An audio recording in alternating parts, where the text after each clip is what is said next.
pasal 31 itu terdiri dari 5 ayat. Namun kalau bicara tentang kualitas dan mutu pendidikan yang basisnya adalah akomodasi nilai-nilai agama dan budaya Indonesia, itu adanya pada pasal 3 dan pasal 5. Pada pasal 3 itu kata kuncinya adalah pemerintah berkewajiban menyediakan layanan pendidikan yang tujuan utamanya untuk meningkatkan akhlak manusia. Dalam salah satu hadis, Rasul mengatakan, khiyarukum fil jahiliyati khiyarukum fil islam idza fatuhu. Jadi orang yang paling baik di antara kalian di zaman jahiliyah adalah orang yang paling baik setelah dia mendapatkan pemahaman tentang Islam. Artinya lewat hadis ini Rasul ingin menegaskan bahwa awal perubahan seorang manusia itu dimulai dengan memperbaiki cara berpikirnya. Dan posisi memperbaiki cara berpikir itu, ya mau nggak mau harus lewat edukasi yang disediakan melewati layanan pendidikan. Bahwa pasal ini memang orientasinya adalah mengurusi masalah kekerasan seksual. Ketika kita beranjak untuk kemudian menafsirkan pasal itu, mau nggak mau, ini adalah aturan. Betul. Permendikbud juga adalah aturan perundang-undangan seperti yang disebutkan dalam Undang-Undang Nomor 12 Tahun 2011 tentang pembentukan regulasi. Mau nggak mau dalam konstruksi menafsirkan untuk menemukan makna dari pasal-pasal yang ada dalam BLE ini, kita harus menggunakan metode tafsir yang sifatnya konstitusional. Assalamualaikum warahmatullahi wabarakatuh. Selamat pagi rekan-rekan Ruang Bicara dimanapun Anda. Berjumpa kembali bersama kami dari Ruang Bicara. Kami kembali lagi menyapa teman-teman semua, dan hari ini kami berada dalam lokasi yang berbeda, gitu ya. Kami tidak lagi berada dalam ruang bicara sebagaimana pada postingan kami sebelumnya. Kami menyampaikan bahwa ketika kami ingin bicara soal masalah persoalan bangsa dan ada kaitannya dengan lembaga-lembaga negara, maka kami akan show di depan lembaga negara tersebut. Jadi hari ini tepat kami persisnya ya, teman-teman bisa lihat di belakang kami ini adalah gedung Kementerian Pendidikan, Budaya, Riset, dan Teknologi, gitu ya. Nah, menyual soal masalah apa? Tentu dong, apa yang hari ini belakangan ini yang kemudian diperbincangkan di kanal publik, gitu ya. Tentu ini adalah berkaitan dengan Permendikbud Nomor 30 Tahun 2021. Nah, ini menarik rekan-rekan sekalian. Yang diperbincangkan di kalangan publik itu adalah berkaitan dengan pasal 5-nya gitu. Pasal 5 ayat 2-nya gitu. Tapi hari ini kami tidak ingin menyajikan pembahasan yang sama kepada rekan-rekan semua, melainkan di sini ada 6 poin yang kami soroti gitu teman-teman semua. Dan hari ini 6 poin ini yang akan kemudian kita bahas secara bersama oleh narasumber kita yang sudah berada di depan dan di tengah-tengah kita. Bung Faisal Salatolohi. Nah, jadi Bang Faisal ini adalah salah satu jurnalis ya, bukan begitu Bang ya? Betul ya? Ya gitu. Beliau ini adalah penulis buku Republik Investor, luar biasa. Kita menunggu karya berikutnya ya, entah itu nanti apalagi Bang kira-kira? Ya, sekarang saya lagi siapkan dan insya Allah saya targetkan Maret nanti ya. Ini masih sama di bidang ekonomi, tapi cantolannya antara konstitusi ekonomi dan relasi pemikiran politik ekonomi Islam berbasis pada pikirannya Taqiyuddin An-Nabhani. Dalam perspektif welfare state. Jadi saya ingin menarik relasi antara konstitusi ekonomi Indonesia dan pikiran politik ekonomi Islam berdasarkan cara berpikirnya Taqiyuddin An-Nabhani dalam konstruksi dalam perspektif welfare state. Dan itu sekarang saya lagi siapkan naskahnya, karena naskah itu saya adaptasi dari tesis saya. Oh gitu. Di Tata Negara. Tata Negara ya. Insya Allah nanti antara Magister ya. Maret ya. Luar biasa ya, kita semoga dengan sesegera mungkin lah gitu ya karya ini bisa lahir sehingga dikonsumsi lagi oleh kalangan luas masyarakat Indonesia gitu ya. Baik teman-teman semua, jadi mungkin hari ini kita akan bincang-bincang banyak hal gitu ya berkaitan dengan Permendikbud 30 2021 ini. Nah, yang mungkin pertamanya adalah kita ingin dulu nih bicara soal masalah, karena apapun itu bentuknya, undang-undang gitu ya, maupun perpres gitu ya, peraturan-peraturan, regulasi-regulasi yang dikeluarkan oleh pemerintah itu, tentu dong harus beranjak daripada asasnya gitu ya, prinsip-prinsipnya gitu ya. Yang kemudian itu yang tidak boleh kemudian keluar jauh daripada norma, baik itu budaya dan juga pun agama gitu ya. Apalagi ini menyangkut soal masalah pendidikan. Dalam makna ya pendidikan itu harus digali daripada ini gitu ya. Budaya, ketimuran, dan kemudian juga agama gitu. Sehingga kemudian agama yang ada di Indonesia, yang menjadikan Indonesia ini adalah negara bhinneka, tidak merasa kemudian diabaikan norma-normanya gitu ya, nilai-nilainya seperti itu. Bang Ical melihat daripada prinsip pembentukan Permendikbud yang kemudian tertera pada pasal 3 ini seperti apa gitu? Jadi sederhananya seperti ini, kalau kita bicara tentang asas, kita bicara tentang prinsip. Kalau kita bicara tentang prinsip, kita bicaranya soal filosofis. Kalau bicara tentang asas, prinsip, sekaligus filosofis, serta tujuan dari pendidikan dan kebudayaan nasional dalam layanan yang harus disediakan oleh pemerintah, kita punya rujukan hukum paling tinggi di Indonesia, yakni konstitusi. Dalam konstitusi itu pada bab pendidikan dan kebudayaan pasal 31. Pasal 31 itu terdiri dari 5 ayat. Namun kalau bicara tentang kualitas dan mutu pendidikan yang basisnya adalah akomodasi nilai-nilai agama dan budaya Indonesia, itu adanya pada pasal 3 dan pasal 5. Pada pasal 3 itu kata kuncinya adalah pemerintah berkewajiban menyediakan layanan pendidikan yang tujuan utamanya untuk meningkatkan akhlak manusia. Dalam perspektif ini, akhlak itu dibentuk berdasarkan agama dan budaya. Dan Indonesia punya prinsip sendiri dalam konstruksi agama dan budaya. Di Indonesia 83-84% mayoritas penduduknya Muslim. Maka sudah barang tentu dalam konstruksi mengakomodasi nilai-nilai agama itu harus memperhatikan kepentingan mayoritas masyarakat Muslim untuk kemudian masuk ke dalam. Misalnya dalam Al-Quran itu, dalam salah satu hadis, Rasul mengatakan, khiyarukum fil jahiliyati khiyarukum fil islami idza faquhu. Jadi orang yang paling baik di antara kalian di zaman jahiliyah adalah orang yang paling baik setelah dia mendapatkan pemahaman tentang Islam.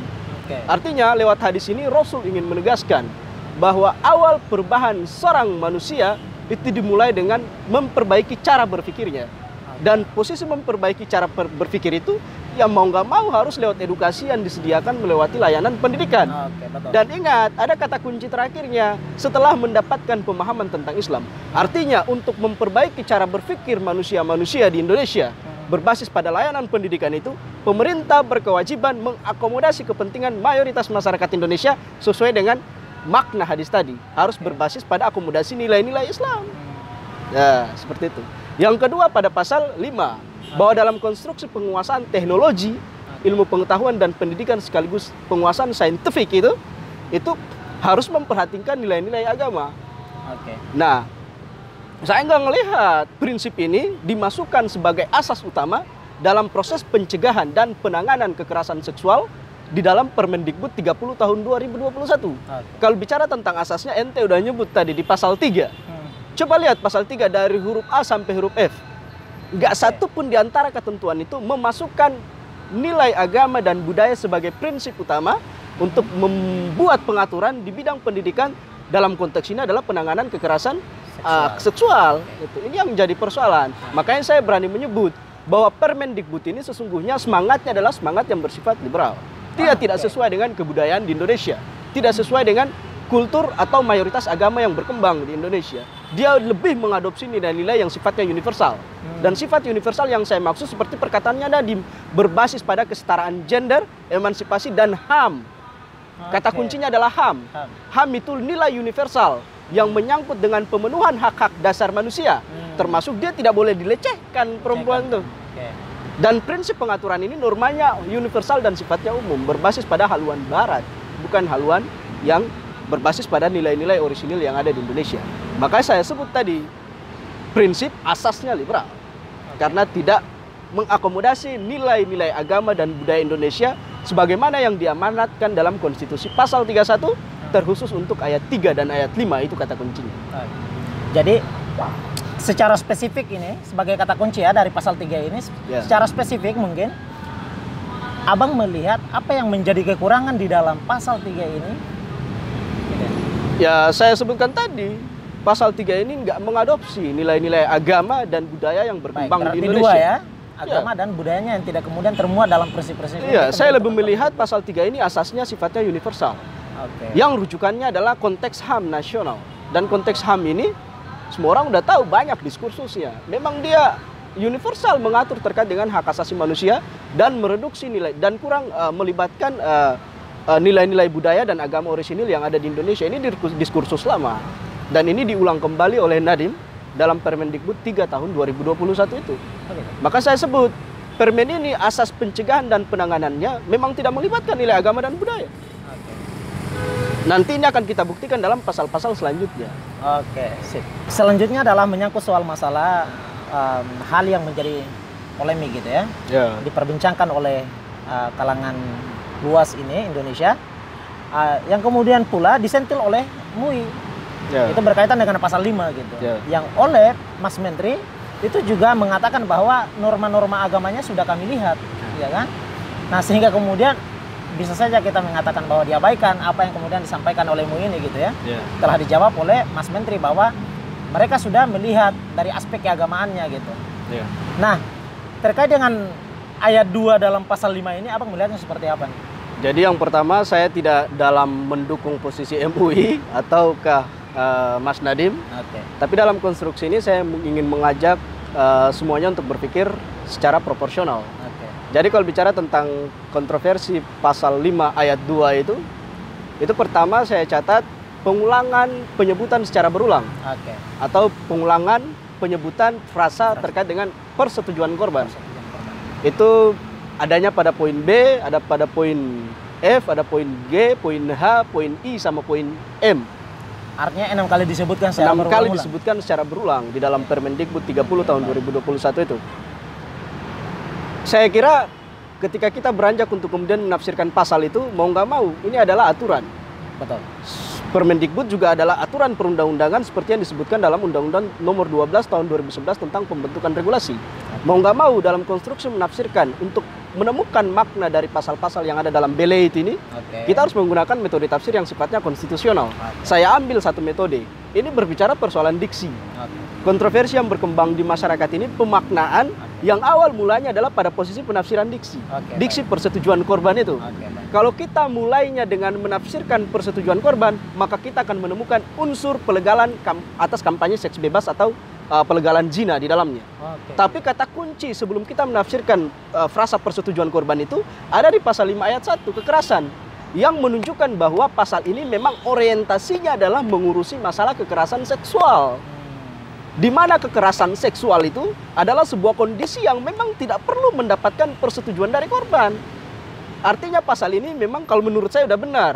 Dia mengurusi persoalan kekerasan seksual sekaligus dia memberikan penegasan. Baik, jadi bahwa pasal 5 ayat 2 ini menurut Abang secara pribadi sudah benar ya? Ya, benar, ya? Selama penafsirannya memadai. Kalau dalam penafsirannya memadai berdasarkan perspektifnya Kemendikbud. Kalau dalam perspektif saya menilai bahwa pasal ini memang udah benar mengurusi masalah kekerasan seksual. Seperti yang saya sebut tadi, di mana masalah kekerasan seksual itu adalah sebuah kondisi yang memang tidak perlu mendapatkan persetujuan dari korban. Artinya secara holistik, pasal 5 ayat 1 dan ayat 2 ingin menegaskan bahwa kekerasan seksual adalah sebuah kondisi di mana tidak perlu mendapatkan persetujuan korban. Sebaliknya, dia nggak mengurusi persoalan ketika korban itu memberikan persetujuan.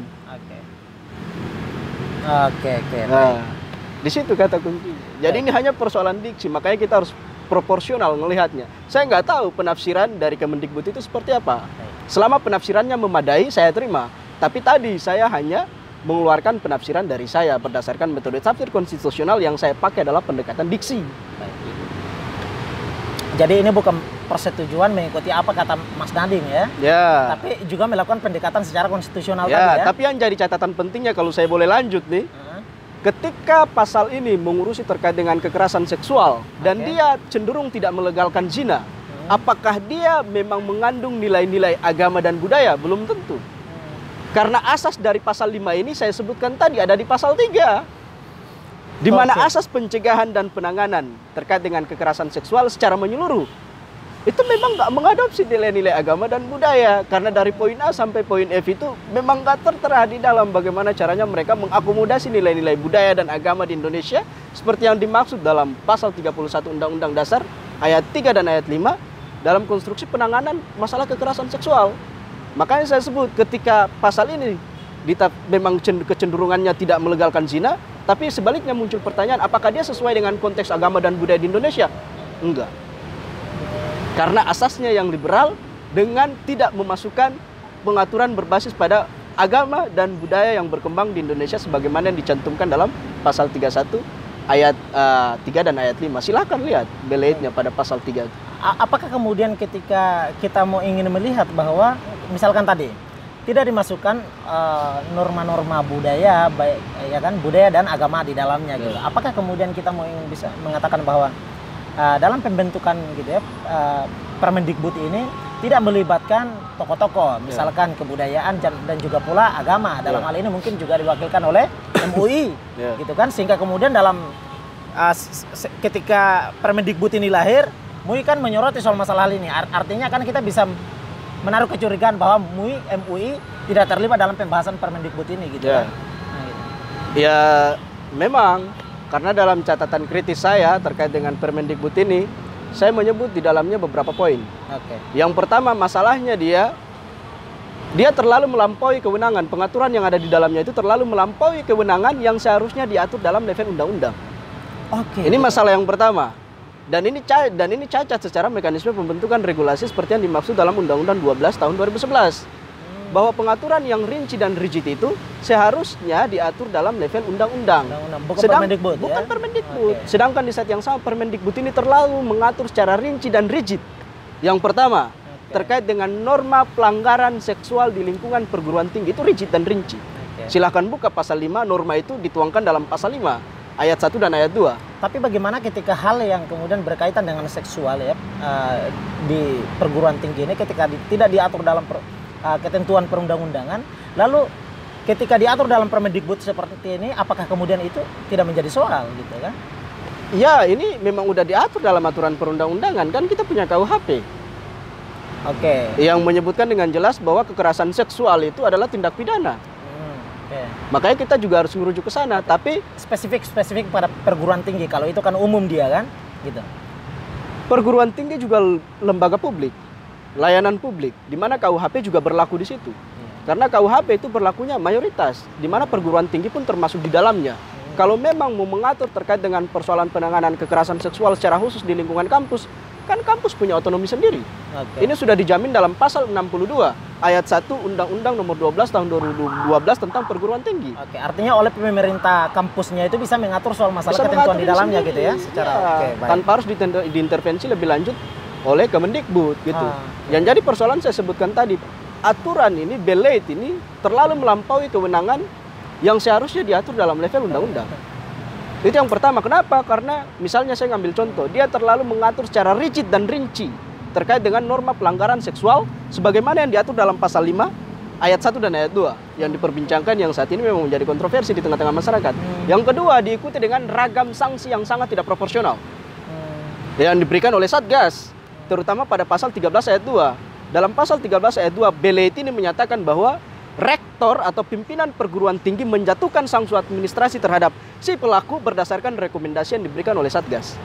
Yang saya ingin tanyakan, rekomendasi apa yang diberikan oleh Satgas? Rekomendasi pidana, emangnya dia lembaga hukum. Kekerasan seksual itu tindak pidana hukum. Seharusnya di sini yang punya wewenang adalah lembaga hukum, kepolisian, kejaksaan sampai dengan pengadilan. Nah, yang merasa menjadi korban cukup melapor kepada perguruan tinggi. Karena di dalam perguruan tinggi itu ada aturan yang dia buat, yang memang amanat dari Undang-Undang Perguruan Tinggi tadi 12 tahun 2012. Ketika ada persoalan kekerasan seksual di dalam, dia melapor ke perguruan tinggi punya kewajiban untuk memfasilitasi dan melakukan pendampingan terhadap dia untuk melaporkan ke kepolisian. Lalu di sini posisinya Satgas ngapain? Makanya saya bilang salah satu poin kontroversial dari Satgas seperti yang disebutkan dalam pasal 1 ayat 14 dan juga diulang dalam pasal 13 ayat 2 dan juga nanti diulang dalam pasal 23 dan nanti juga diulang dalam pasal 39, kedudukannya, fungsi dan wewenangnya itu abu-abu. Kita nggak tahu dia mau ngapain. Gitu. Baik. Ini mungkin saya mau menekankan. Dan yang ketiga tadi, persoalan kenapa tidak dilibatkan unsur agama di dalam?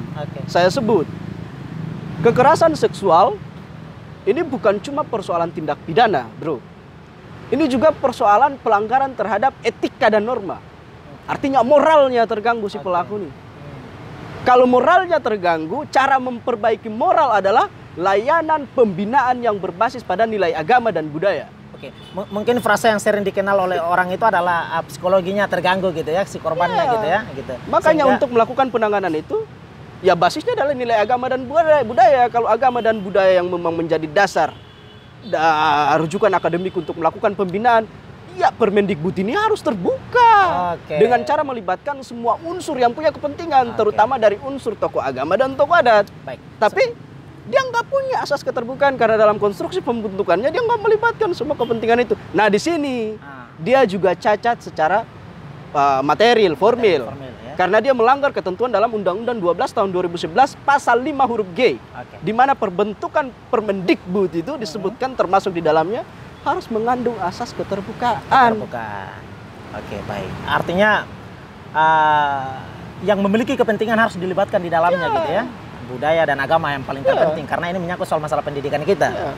Pendidikan ini betul-betul harus memang digali ya kan, dibentuk daripada budaya Indonesia yang kemudian itu sangatlah tidak begitu dan relevan dia dengan keagamaan gitu kan. Nah gitu. Juga pun dengan norma-norma agama di dalam. Baik, yang pertama ingin sebelumnya nih sebelum dilanjutkan oleh Bang Faisal gitu ya. Ini pembahasan kita semakin lebih tambah menarik gitu. Apalagi akan nanti kita sentil soal masalah ungkapan-ungkapan beliau yang kemudian mengatakan bahwa tindak kekerasan seksual di dalam perguruan tinggi ini sampai sudah dikomersialkan gitu, dibisniskan gitu. Itu menarik. Tapi saya mau ingin menekankan di sini bahwa kita tentunya secara sadar kemudian mengakui dan merilis gitu ya, menyadari bahwa tindak kekerasan seksual ini adalah tindak kejahatan yang berat gitu ya Bang ya. Yang kemudian itu dilanggar, yang pertama sangat dikutuk ya, oleh budaya dan juga agama gitu ya. Kita yakin sungguh bahwa semua agama yang berada dalam naungan Indonesia ini tidak satu pun yang kemudian mengatakan bahwa tindak kekerasan seksual itu diizinkan gitu ya. Kita dapat memastikan hal itu gitu. Nah, oleh sebabnya sekali lagi kita tekankan bahwa tindak kekerasan seksual ini secara sadar ini adalah tindak kejahatan gitu. Maka ketika orang yang melakukan tindak kejahatan tentu harus diproses secara hukum gitu ya. Itu harus gitu. Jadi tanpa harus bukannya dibina sama Satgas. Iya. Lalu mendapat rekomendasi dulu gitu ya. Nanti kalau kemudian diizinkan berarti ini tidak gitu ya. Baik, selanjutnya ini karena kita memiliki beberapa poin diantaranya gitu. Salah satu diantaranya adalah tentang pasal 13. Tadi sudah agak cukup lumayan banyak disentil oleh Bang Faisal ya soal masalah pasal 13 ayat 2 tentang rekomendasi Satgas atas sanksi gitu. Mungkin kita akan lebih lagi menanya soal masalah ini sedikit sebelum kita beranjak kepada poin-poin selanjutnya gitu. Ini adalah soal masalah pembentukan Satgas gitu. Kita pun juga memiliki kebingungan gitu ya. Satgas ini apakah nanti akan diambil alih oleh rektor ataukah nanti siapa gitu kan? Nah, kalau kemudian itu rektor berarti ngapain lagi harus bentuk Satgas gitu kan? Rektor kan punya wewenang gitu kan atas semua yang berada dalam lingkup universitas yang dipimpinnya gitu kan. Lah ngapain lagi dia harus jadi Satgas untuk kemudian menindaklanjuti hal-hal seperti ini kan. Gitu. Yang semestinya dia langsung secara sadarnya menindaklanjuti tindak kekerasan seksual yang merupakan kejahatan ini kan begitu. Lalu yang kedua adalah apakah Satgas ini tidak kemudian melanggar ketentuan otonomi khusus perguruan tinggi ini? Kira-kira Abang melihatnya seperti apa nih? Kalau saya melihatnya peraturan menteri ini dia bertabrakan dengan Undang-Undang Nomor 12 Tahun 2012 tentang Sistem Pendidikan Nasional. Baik. Tentang perguruan tinggi di Indonesia. Kalau yang pendidikan nasional itu 20 tahun 2003. Tentang otonomi khusus perguruan tinggi lah. Iya, dia bertabrakan dengan aturan itu terkhusus pada pasal 62 ayat 1. Pasal 62 ayat 1 Undang-Undang Perguruan Tinggi itu menyebut bahwa kampus memiliki otonomi khusus untuk melakukan pengaturan terkait dengan lembaga-lembaga yang ada di dalamnya dalam rangka untuk kemudian mewujudkan atau merealisasikan tujuan dari Tridharma itu. Nah, ini dilanggar lewat Permendikbud ini. Misalnya kita lihat pada posisi pasal 23. Setiap perguruan tinggi, rektor, pemimpin perguruan tinggi diwajibkan untuk kemudian membentuk Satgas. Ini mengangkangi otonomisasi kampus. Betul. Bahkan posisi pengangkangan itu semakin menjadi ketika kita membuka ketentuan pada poin 19. Pada pasal 19 Permendikbud ini dengan menyatakan bahwa ketika rektor itu nggak mau menjalankan program penanganan dan pencegahan kekerasan seksual di lingkungan kampus, dia akan disanksi. Sanksi dalam pasal 1 itu disebutkan akan dikurangi jumlah bantuan. Sanksi dan akreditasinya dikurangi gitu. Dan itu dalam ayat 2, dalam ayat 2-nya sampai pada posisi pengurangan, sampai pada posisi penurunan akreditasi. Saya kira ini sebuah hal yang terlalu berlebihan. Betul. Dan cenderung mengangkangi otonomisasi kampus. Dan itu yang pertama. Nah, Yang kedua, saya melihat ini ada posisi yang memang di balik layar itu Kementerian Pendidikan dan Kebudayaan seperti ngotot sekali ingin membentuk Satgas dalam konstruksi penanganan kekerasan seksual. Di saat yang sama saya sebutkan tadi di awal bahwa Satgas ini kita nggak melihat dalam permen ini cara kerjanya seperti apa. Masih abu-abu. Karena tadi, karena tadi saya sebut bahwa kekerasan seksual itu tindak pidana, itu tindak kejahatan yang termasuk dalam kategori pidana. Maka si mahasiswa yang merasa menjadi korban cukup melapor ke rektor. Dia ini bukan pelanggaran ya, tapi ini kejahatan ya. Kejahatan. Kalau misal kita lihat di KUHP itu kan ada kejahatan, ada pelanggaran dan ada kejahatan. Dia masuk dalam konteks kejahatan ya. Pada posisi kejahatan ini kejahatan seksual. Berat ini, artinya kejahatan dalam konteks pidana. Dia cukup melapor ke perguruan tinggi. Di sana perguruan tinggi berdasarkan Undang-Undang 12 tahun 2012 itu punya kewajiban. Kewajibannya adalah memfasilitasi korban dan melakukan pendampingan terhadap korban untuk melanjutkan perkara ini ke penegak hukum. Artinya mengajukan pelaporan ke penegak hukum. Dari sana diproses sampai di tingkat pengadilan, dijatuhkan sanksi vonis dia bersalah, itu menjadi dasar pertimbangan bagi rektor untuk menjatuhkan sanksi administratif. Misalnya si pelaku diberhentikan dari DO gitu ya. DO gitu. Jadi dalam posisi ini dalam pasal 13 ayat 2 itu disebutkan rektor menjatuhkan sanksi administratif berdasarkan rekomendasi dari Satgas. Rekomendasi apa? Satgas ini punya kedudukan besar apa di dalam kampus itu? Punya kedudukan apa? Kejahatan seksual itu pidana. Satgas nggak punya wewenang. Bukan lembaga kepolisian dianya kan? Untuk melakukan pembuktian secara pidana dan melakukan dan memberikan rekomendasi terhadap rektor. Makanya kedudukannya menjadi abu-abu, saya nggak ngelihat. Lalu tadi lagi tuh variabel untuk mengurangi akreditasi kampus itu juga menyalahi ketentuan gitu kan? Juga menyalahi ketentuan. Baik. Berarti banyak hal ini ya, banyak hal yang kemudian disoroti gitu ya, yang menjadi kekurangan dalam pembentukan Permendikbud 30 ini ya. Ya, dan saya ngelihat di dalamnya justru ketika mereka ngotot untuk kemudian membentuk Satgas sebagai satuan khusus untuk melakukan pencegahan dan penanganan terhadap tindak kekerasan seksual, di balik itu sesungguhnya ada motif bisnis. Tahan dulu tuh Bang, tahan dulu. Jadi di dalamnya ada motif bisnis. Baik. Kita bahas dulu nih soal masalah ini dulu nih. Selesai baru kita bicara soal masalah bisnisnya. Apakah kemudian ada unsur bisnis tidak? Nanti kita akan menanyakan juga gitu. Jika kemudian ada, siapa yang kemudian terlibat di dalamnya? Tentu dong. Sentilan pertamanya kan yang punya kekuasaan dalam Kementerian Pendidikan, Budaya dan juga Riset dan Teknologi kan. Baik. Mungkin ini terakhir nih Bang, soal masalah ini gitu kan, karena ada beberapa poin diantaranya ya. Terakhir ini pasal 13 ini, 39 sorry. Walau tadi sudah ya, mekanisme Satgas itu. Berarti langsung saja mungkin kita bicara soal masalah tadi, unsur-unsur bisnisnya itu ya. Yang kurang lebih kita petik daripada perbincangan Abang itu, tulisan-tulisan yang disebarkan itu, ya kan kita dapati menyampaikan bahwa ya hal ini merupakan bagian daripada komersialisasi kekerasan seksual di perguruan tinggi. Ya kan? Ada unsur bisnisnya di situ. Betul ada. Betul ya? Betul. Itu bisa kita mulai dari posisi kediktatoran. Saya pakai bahasa kediktatoran. Kediktatoran dan represivitas dari Kemendikbud yang menekan pihak kampus untuk membentuk Satgas. Waduh, berarti itu pada ini, pasal 23. Berarti ini Mas Menteri udah mulai diktator ini ya. Pada pasal 23, Hitler itu mewajibkan setiap pimpinan perguruan tinggi di Indonesia, baik itu yang swasta maupun milik negeri, milik pemerintah, itu memang harus membentuk Satgas. Dan kalau ada yang tidak mau membentuk Satgas, dia bakal disanksi dalam pasal 19. Sanksi itu nggak main-main, bro. Yang pertama, diberhentikan bantuan. Pasal ayat yang pertama. Ayat yang kedua disebutkan akan diturunkan akreditasi kampusnya. Ini kan pemaksaan. Nggak salah dong saya pakai bahasa diktator. Karena ini di dalamnya pemaksaan. Saya mengatakan seperti ini, saya akan alihkan ke perspektif ekonomi politik, terkhususnya dalam konstruksi bisnis. Coba sekarang Anda hitung, di Indonesia jumlah kampus itu berapa banyak? Waduh, banyak. Ketika keseluruhan kampus dengan kediktatoran Kemendikbud memaksa mereka untuk membentuk Satgas, berapa banyak Satgas yang akan terbentuk? Dengan sekian banyak Satgas yang terbentuk, berapa modal yang diperlukan untuk menunjang atau membiayai kegiatan operasional Satgas di tiap-tiap kampus? Anggarannya dari mana lagi? Pertanyaan berikutnya, anggarannya mau diambil dari mana? Tentu APBN. Dan ini potensi bisnisnya luar biasa. Karena saya buka nih pasal 39. semua ketentuan dalam pasal 39 itu mengatur terkait dengan mekanisme kerjanya Satgas. Terutama dalam konstruksi mekanisme korban untuk melakukan pelaporan terhadap Satgas. Pelaporan kecurigaan tindak kekerasan seksual kepada Satgas. Itu berbasis pada digital. Baik, jadi menurut Abang komersialisasi kekerasan seksual di perguruan tinggi ini berada pada pembentukan Satgas ini ya? Ya. Oke, baik. Itu potensi bisnisnya luar biasa. Saya lanjutkan tadi. Itu ada pada pasal 39.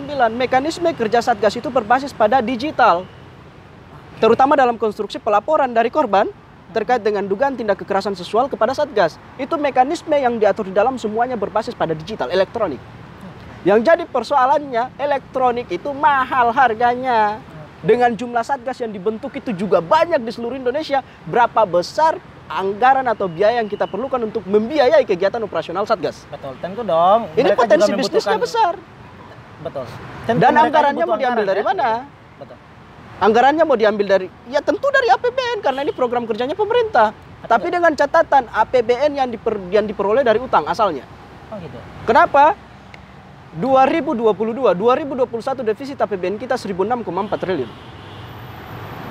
Artinya kita kekurangan uang sebesar 16,4 triliun untuk membiayai seluruh program kerja termasuk di Kementerian Pendidikan. Oke, berarti ini pembentukan Satgas ini juga merupakan bagian daripada unsur di mana akan membuat Indonesia akan hutang lagi gitu. Iya. Ini defisit, otomatis untuk memenuhi defisit tadi kita harus kembali mengambil utang. Itu persoalan yang pertama. Persoalan yang kedua, kita diperhadapkan dengan defisit neraca primer. 2000 APBN 2021 sekarang, itu defisit neraca primer kita 633,1 triliun. Artinya secara teoretikal menunjukkan bahwa kita tidak punya uang sebanyak 633,1 triliun hanya untuk bayar bunga utang. Konsekuensinya kita harus ngambil utang baru untuk membayar bunga utang lama tadi.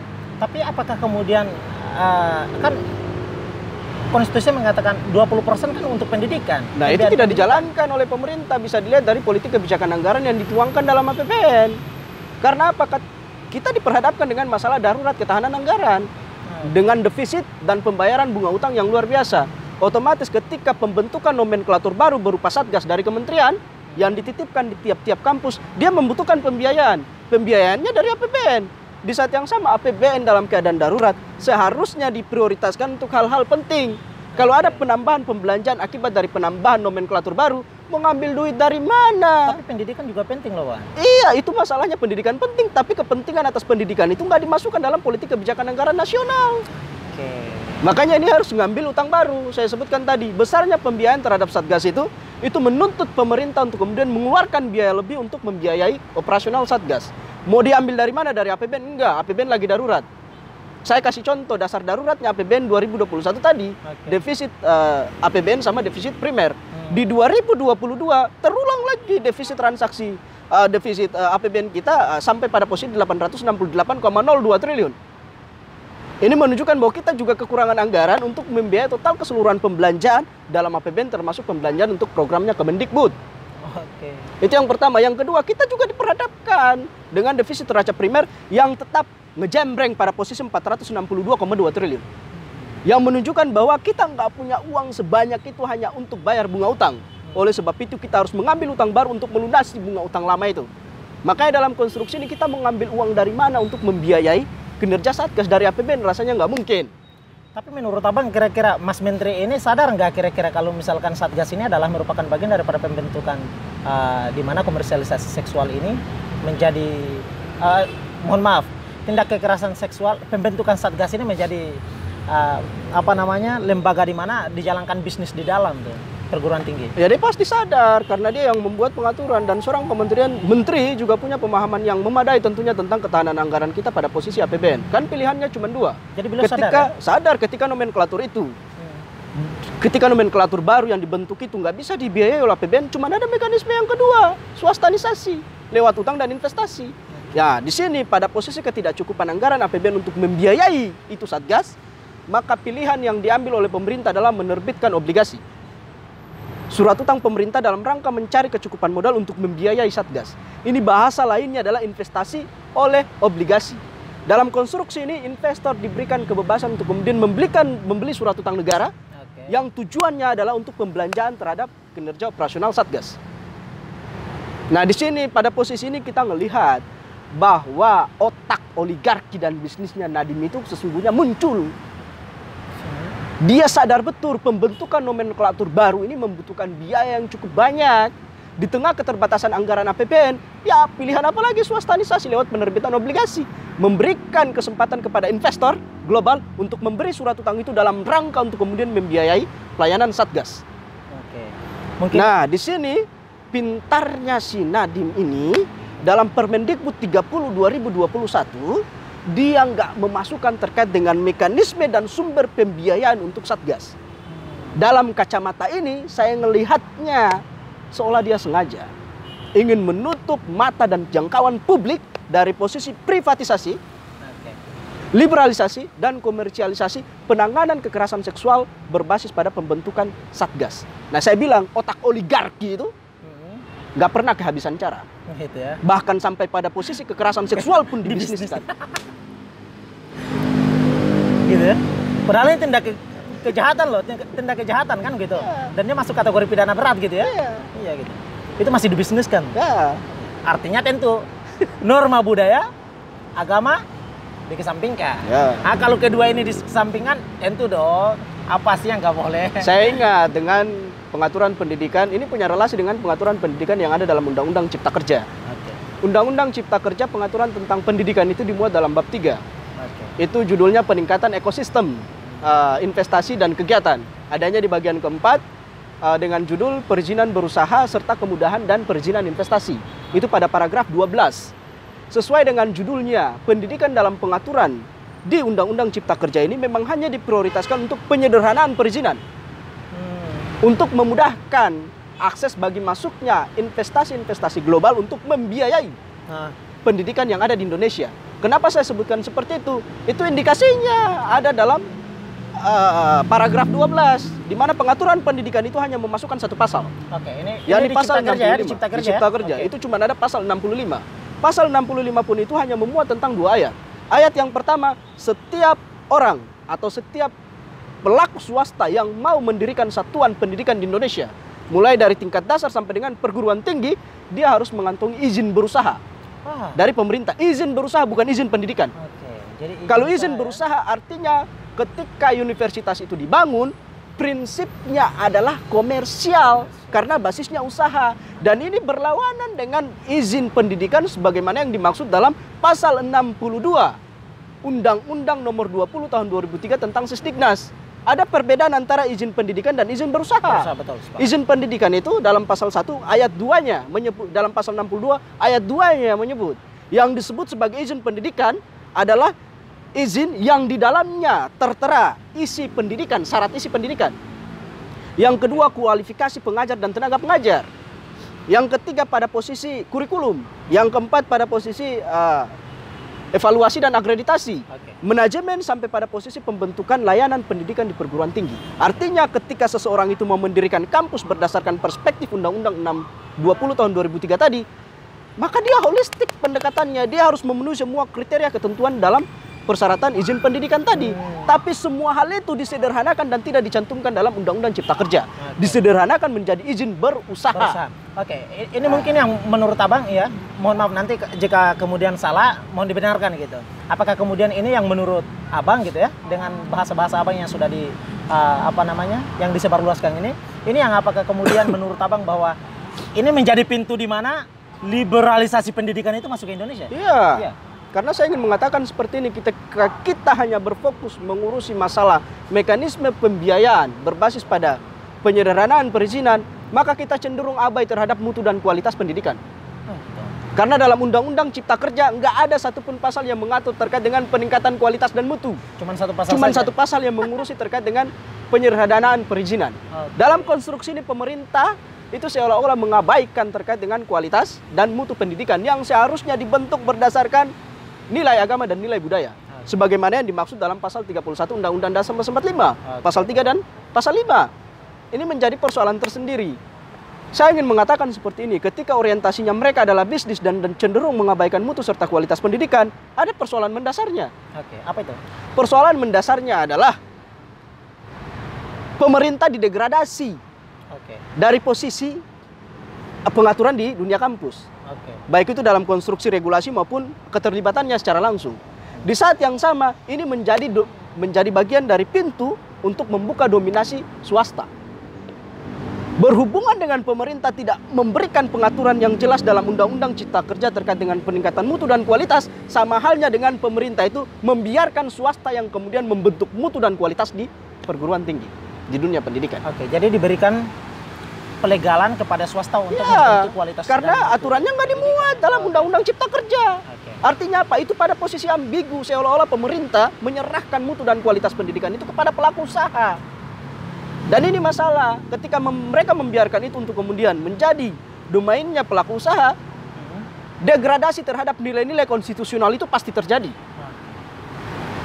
Di sini akan berpotensi memunculkan liberalisasi pendidikan dan budaya, di mana sistem pendidikan dalam layanan di perguruan tinggi itu nggak lagi berbasis pada ajaran-ajaran yang sifatnya konstitusional. Artinya pure mutu dan kualitas pendidikan Indonesia itu tidak lagi berasal pada budaya Indonesia gitu ya? Iya, makanya saya bilang ketika kita bicara tentang liberalisasi di perguruan tinggi, pemahaman Anda itu jangan hanya liberalisasi itu pada posisi kata kunci uang, pembiayaan, bisnis enggak. Gitu ya? Karena dia juga punya relasi dengan liberalisasi pendidikan dan budaya. Oke. Artinya apa? Kita tidak mencantolkan, tidak mengakomodasi nilai-nilai agama dan budaya dalam konstruksi membentuk layanan pendidikan, termasuk dalam hal mengurusi terkait dengan pencegahan dan penanganan tindak kekerasan seksual. Itu terbukti. Relasinya ada di pasal 3 Permendikbud 30 2021 tentang asas.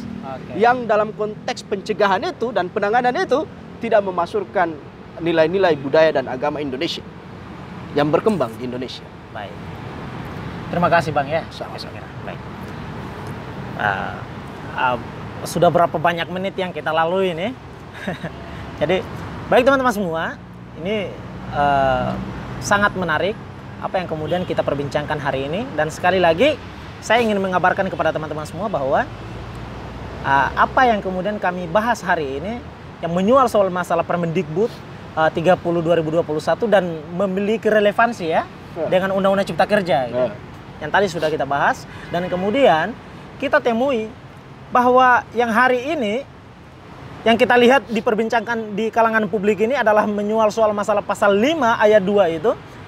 Sebenarnya yang menjadi urgen daripada pasal itu bukan hanya saja itu ya, kesalahan daripada Permendikbud Permendikbud 30 ini bukan hanya saja menyual soal masalah pasal 5. Akan tetapi sebagaimana tadi yang disampaikan oleh Bang Faisal ya, bahwa ada unsur bisnisnya gitu ya. Ada unsur bisnis gitu di dalam Permendikbud ini gitu. Sehingga kemudian Permendikbud ini menurut Abang kira-kira apa? Dicabut atau direvisi? Dicabut aja. Oh, dicabut aja gitu ya. Kalau dalam bahasa yang lebih moderat sebaiknya direvisi. Direvisi ya? Oke, karena ini sudah disahkan gitu ya? Ya, karena mau nggak mau dia inkonstitusional. Oke, betul. Karena tadi pembuktian atas inkonstitusional itu dia melanggar ketentuan dasar dalam Undang-Undang 12 tahun 2011 tentang pembentukan regulasi. Baik. Oleh sebabnya Permendikbud ini direvisi dulu gitu ya. Direvisi dulu sebelum kemudian dikonsumsi atau direalisasikan di semua perguruan tinggi yang ada gitu. Nah, sedemikian gitu. Baik teman-teman semua, perbincangan kami soal masalah Permendikbud 30 2021 ini tepatnya kami bahas di belakang kami ini adalah Kementerian Pendidikan, Kebudayaan, Riset dan Teknologi. Teman-teman semua, kabarkan kepada kami jika Anda menemukan sebuah pembahasan khusus yang mengenai soal masalah permasalahan negara, bangsa. Kabarkan kepada kami permasalahan itu lembaganya di mana, kami akan datangi lembaga itu dan kita akan bahas secara bersama. Kami datangkan narasumbernya, kita bahas secara bersama